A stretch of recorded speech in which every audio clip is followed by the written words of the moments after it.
Véronique Descaques, Bernard Thibault était invité d'Europe 1 ce matin. Il a évidemment prononcé une phrase qui a été reprise par tous les médias depuis. Il propose un syndicat unique mettant en avant le fait que la multiplicité des syndicats affaiblit le message politique. Vous n'êtes pas d'accord avec lui ?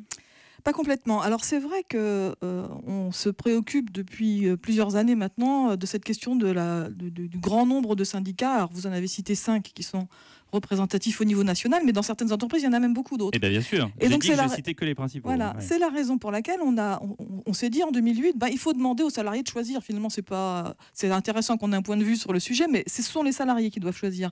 Et maintenant, ne sont représentatifs comme syndicats que les syndicats pour qui les salariés votent. Et au niveau national, que les syndicats qui ont recueilli plus de 8% de vote des salariés.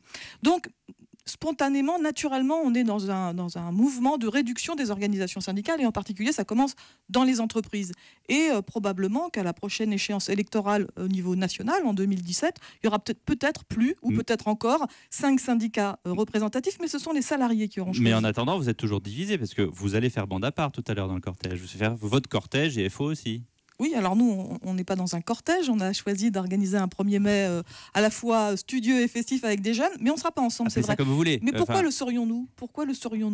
Mais justement, vous avez cette idée d'être plus fort face au patronat et au gouvernement. Mais vous avez dit tout à l'heure, en Allemagne, en Italie, dans d'autres pays, il y a 2 grands syndicats. En France, c'est un peu ça aussi. Il y a 2 grandes tendances des organisations syndicales, 2 grands mouvements syndicaux qui ne se ressemblent pas vraiment. La CGT représente plutôt la tendance des syndicats contestataires, des syndicats qui ne se reconnaissent pas dans la construction européenne.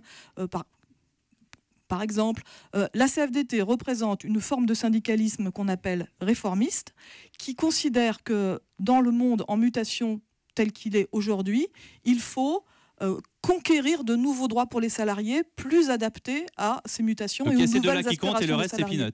Non, le reste est pas peanuts, ce sont les 2 plus gros. Ouais. Et autour de ces 2 gros-là, il y a d'autres organisations syndicales. Vous avez cité la CFTC, on aurait pu citer l'UNSA, qui se retrouvent aussi dans cette orientation réformiste. Donc, certes, ce sont encore des structures organisationnelles différentes, mais on voit quand même dans le paysage 2 mouvement, les syndicats plutôt contestataires, les syndicats plutôt réformistes. Ça, d'après ce que et c'est plutôt mieux finalement pour la démocratie que les salariés puissent avoir le choix entre l'un et l'autre.